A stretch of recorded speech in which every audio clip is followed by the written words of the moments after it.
Hello friends, welcome to Excel journey. This is Akshay.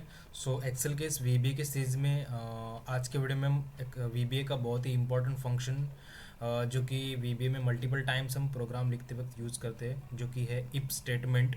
वो हम cover करने वाले हैं। सिर्फ वीबीए में ही नहीं, लेकिन सभी प्रोग्रामिंग लैंग्वेज में इफ स्टेटमेंट यूज़ किया जाता है, एंड वो बहुत ही इंपॉर्टेंट फंक्शन है सभी प्रोग्रामिंग लैंग्वेज का।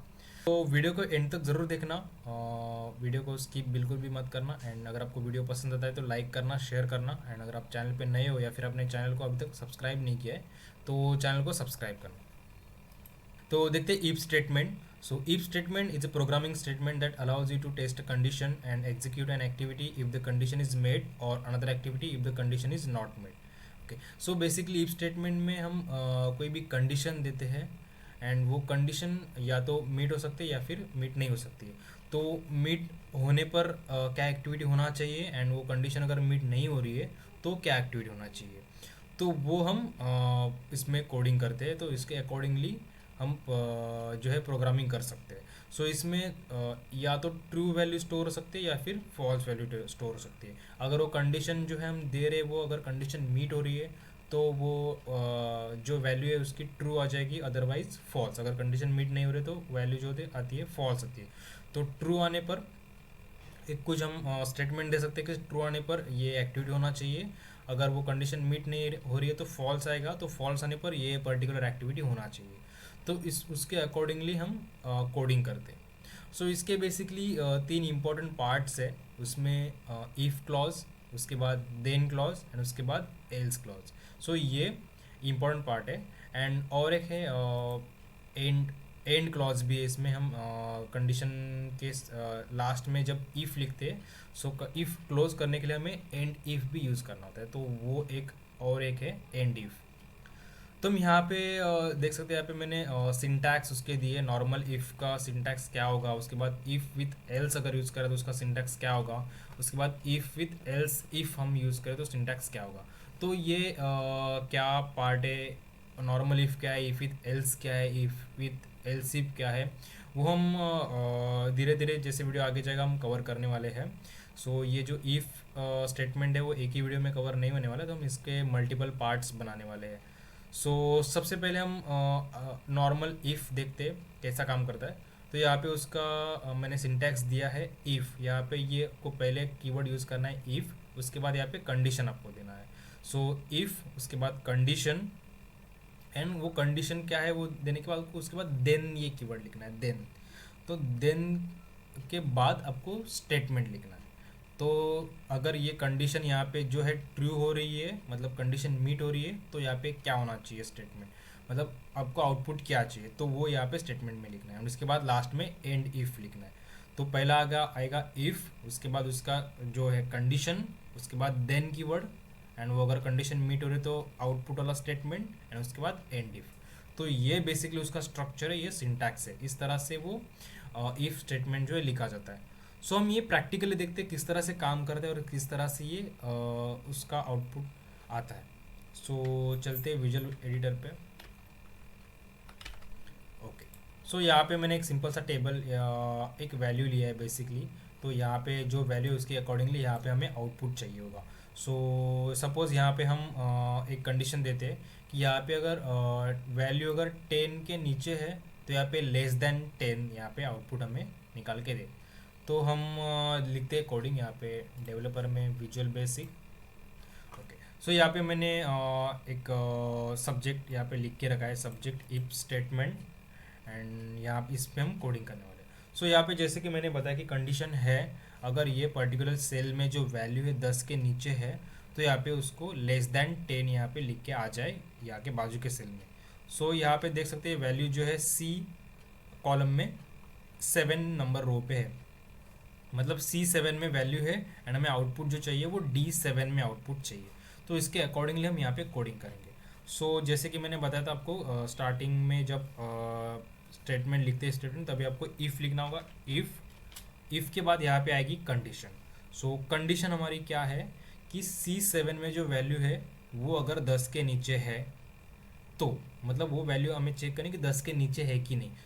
इफ़ फ्रॉम रेंज, उसके बाद रेंज कौन सा है C7, C7 dot value, C7 dot value is less than 10। तो हम चेक कर रहे हैं कि C7 में जो वैल्यू है वो 10 के नीचे है कि नहीं। अगर वो 10 के नीचे है तो क्या होना चाहिए, ये हम यहाँ पे कंडीशन है। तो उसके बाद ये कंडीशन हो गया, उसके बाद यहाँ पे देन लिखेंगे। सो कंडीशन है रेंज C7 की वैल्यू 10 के नीचे है कि नहीं। तो उसके बाद देन के बाद हमें यहाँ पे उसका आउटपुट लिखना है। मतलब अगर ये कंडीशन ट्रू हो रही है, मतलब ये कंडीशन मीट हो रही है, 10 के नीचे अगर वैल्यू है तो वहाँ पे क्या होना चाहिए। तो हमें आउटपुट में यहाँ पे लिख के आना चाहिए कि वो वैल्यू 10 के नीचे तो लेस देन 10। तो यहाँ पे हम लिखेंगे रेंज जो है D7 में आपको आउटपुट चाहिए, तो D7 dot value equals to, तो यहाँ पे लेस देन 10 डन। एंड उसके बाद यहाँ पे हम इफ जो है एंड करेंगे, यहाँ पे एंड इफ। तो ये एक स्टेटमेंट बन गया। तो यहाँ पे इफ, उसके बाद यहाँ पे आ गया कंडीशन, उसके बाद देन स्टेटमेंट, उसके बाद देन अगर वो वैल्यू ट्रू है तो यहाँ पे ये स्टेटमेंट, मतलब यहाँ पे ये आउटपुट आना चाहिए, अदरवाइज ये इफ क्लोज करे। तो हम यहाँ पे पहले देखते हैं, ये फिलहाल जो है यहाँ पे 12 लिखा हुआ है। तो अगर 10 के नीचे तो ही ये वैल्यू रन हो जाएगी, ये जो लाइनें रन होगी। हम देखते हैं F8 करके 1 बाय 1 लाइन रन करके, तो आपको आसानी से पता चलेगा। ओके, तो यहाँ पे ये लाइन पे आ गया, यहाँ पे भी कंडीशन चेक हो रही है कि वैल्यू C7 की 10 के नीचे है कि नहीं। तो यहाँ पे उसको लैंग्वेज को, यहाँ पे प्रोग्राम को पता चल गया कि वैल्यू 10 के नीचे नहीं है, तो यहाँ पे वो क्लोज करेगा। अगर वैल्यू 10 के ऊपर है तो यहाँ पे ये लाइन रन होगी, सॉरी 10 के नीचे तो ये लाइन रन होगी, अदरवाइज क्लोज यहाँ पे हो जाएगा 10 के ऊपर है तो अपन देखते हैं यहाँ पे हमें दिख रहा है कि ये वैल्यू जो है 10 के ऊपर ही है, नीचे नहीं है। अब देख सकते हैं यहाँ पे ये लाइन पे ये आया ही नहीं, डायरेक्टली उसने ये लाइन स्किप करके एंड पे चला गया। इसका मतलब ये जो वैल्यू है C7 में वो 10 के नीचे नहीं है, लेस देन 10 नहीं है, तो इसके लिए ये लाइन स्किप हो गई। तो हम यहाँ पे ऐसा कोई वैल्यू डालते हैं जो 10 के नीचे हो। तो यहाँ पे मैं सपोज यहाँ पे 5, यहाँ पे सपोज मैं 5 लिखता हूँ।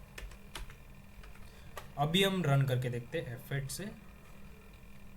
अभी यहाँ पे वो कंडीशन चेक कर रहा है। अभी देख सकते हैं ये लाइन पे अभी हमारा कोड आ गया, मतलब ये वैल्यू जो है कंडीशन जो है यहाँ पे मीट हो चुकी है। वैल्यू जो है 10 के नीचे है, तो 10 के नीचे है, इसके लिए ये लाइन रीड हो गई। अभी हम यहाँ पे F8 करेंगे तो यहाँ पे देख सकते हैं लेस दैन 10, जैसे हमने यहाँ पे आउटपुट बताया था उस तरह से यहाँ पे आउटपुट उसने दे दिया है। तो इस तरह से काम करता है इफ स्टेटमेंट। अगर वो कंडीशन मीट हो रही है तो यहाँ पे हमें वैल्यू दे, राइट। तो ये हो गया उसका एक पार्ट। तो अभी उसके बाद दूसरा है, अगर ये कंडीशन मीट हो रहा है तो आउटपुट दे। व्हाट इफ अगर कंडीशन मीट नहीं हो रहा है, तो उसका भी हम स्टेटमेंट लिख सकते हैं। अगर कंडीशन मीट नहीं हो रहा है तो हमें क्या आउटपुट आना चाहिए। तो उसके बाद यहाँ पे मैंने दूसरा यहाँ पे टेबल, यहाँ पे दूसरा बॉक्स यहाँ पे लिया है इफ़ विथ एल्स, मतलब तभी हम एल्स का पार्ट यूज़ करेंगे। अगर फॉल्स है स्टेटमेंट तो एल्स में क्या आना चाहिए। तो उसका सिंटैक्स है इफ़ कंडीशन देन स्टेटमेंट, ये सेम एज इट इज़। उसके बाद हम यहाँ पे लिखेंगे एल्स। सो एल्स अगर वैल्यू फॉल्स है तो उसके बाद स्टेटमेंट, वैल्यू फॉल्स है तो ये स्टेटमेंट क्या है वो यहाँ पे देना है, एंड उसके बाद एंड इफ। तो सेम उसी तरह से ही है, हम वही सेम एग्जाम्पल के साथ यूज करेंगे, ठीक है। अभी यहाँ पे आते कोडिंग। अभी यहाँ पे हमने क्या लिखा, if range C7 dot value less than 10 है तो यहाँ पे ये आउटपुट हमें दे, वहाँ पे लिखे लेस देन 10। अगर ऐसा नहीं है, अगर वो वैल्यू 10 के नीचे है तो क्या आना चाहिए। इसके लिए हम यहाँ पे स्टेटमेंट के नीचे हम एल्स यूज करेंगे। एल्स यहाँ पे लिखेंगे range D7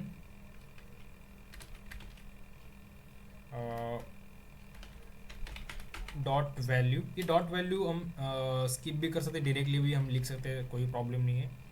C7 dot value लिखना ज़रूरी है। रेंज D7 इक्वल्स टू, यहाँ पे हम दे सकते हैं suppose greater than 10, greater than 10, greater than 10। या फिर यहाँ पे अगर 10 आ गया तो इक्वल्स टू 10 भी आ सकता है। तो हम फिलहाल वो पार्ट छोड़ते हैं, वो बाद में जब एल्स एल्सिफ वगैरह मल्टीपल कंडीशन के साथ हम देखेंगे, उस टाइम पे हम कवर करेंगे। तो फिलहाल हम यहाँ पे सिंपल सा यहाँ पे लॉजिक ले रहे हैं, सिंपल सा कंडीशन यहाँ पे दे रहे हैं। सो यहाँ पे मैंने क्या लिखा है, अगर कंडीशन मीट हो रहा है तो ये रन करे, अगर कंडीशन नहीं मीट हो रहा है तो एल्स में ये रन करे। अभी हम देखते हैं ये रन करके। अभी सपोज़ यहाँ पे मैंने फ़िलहाल 5 लिखा है तो लेस दैन 10 ही यहाँ पे आएगा। तो यहाँ पे हम कोई 10 के ऊपर का वैल्यू लेते हैं, यानी यहाँ पे इसको डिलीट कर दें। अभी देखते हैं कंडीशन रन करके। अभी इसमें क्या होगा, वो पहला यहाँ पे ये वाला कंडीशन चेक करेगा। अगर ये वाला कंडीशन मीट हो रहा है तो ये लाइन रन करेगा। अगर ये वाला कंडीशन यहीं पे मीट नहीं हो रहा तो डायरेक्टली ये दोनों भी लाइन स्किप होके वो यहाँ पे आएगा एल्स पे, एंड ये जो आउटपुट है वो आउटपुट वाला लाइन यहाँ पे रन करेगा। तो हम देखते हैं पहला 1 बाय 1। तो अभी ये लाइन पे आ चुका है। अभी देख सकते हैं यहाँ पे कंडीशन उसकी मीट नहीं हो रही, कंडीशन मीट नहीं हुई, उसके लिए ये वाला लाइन उसने यहाँ पे स्किप कर दिया एंड डायरेक्टली एल्स पे आ गया। अभी एल्स में जो भी हमने आउटपुट दिया है वो यहाँ पे रन होगा। अब इसलिए यहाँ पे रेंज D7 हमने दिया था ग्रेटर देन 10, तो यहाँ पे एज इट इज़ वहाँ पे लिख के आया ग्रेटर देन 10। तो ये यहाँ पे कंडीशन मीट नहीं होती, इसके लिए ग्रेटर देन 10 आया। अभी हम दूसरा एग्जांपल देखते हैं, यहाँ पे अभी 8 करते हैं सपोज। अभी हम देखेंगे तो ये डायरेक्टली यहीं पे लाइन पे आ गया का, यहाँ पे वैल्यू उसको कंडीशन यहाँ पे ट्रू हो गई, इसके लिए ये लाइन रन कर दी। अभी डायरेक्टली उसका आउटपुट देगा यानी डायरेक्टली एंड इफ पे चलेगा। इस टाइम पे वो एल्स में नहीं चलेगा जाएगा क्योंकि यहाँ पे कंडीशन इधर ही मीट हो रही है। तो यहाँ पे कंडीशन मीट हो रही है तो यहाँ पे जो है इफ स्टेटमेंट उसका ख़त्म हो रहा है एंड डायरेक्टली वो एंड करेगा, यहाँ पे इफ स्टेटमेंट क्लोज करेगा। एंड जो ये इसका जो आउटपुट हमने ट्रू के लिए आउटपुट दिया था वो आउटपुट यहाँ पे एज इट इज़ आ गया है। तो इस तरह से काम करता है इफ स्टेटमेंट। तो ये एक इम्पॉर्टेंट फंक्शन इफ स्टेटमेंट, आप इसको प्रैक्टिस करना अच्छे से। एंड हम इफ स्टेटमेंट बहुत बार यूज़ करने वाले प्रोग्रामिंग, आगे जाके प्रोग्रामिंग में। सो उसके बाद मल्टीपल कंडीशन भी आ सकते हैं। अगर ये यहाँ पे हमने सिर्फ एक कंडीशन चेक किया था, उसके बाद मल्टीपल कंडीशन हो सकते हैं हमारे।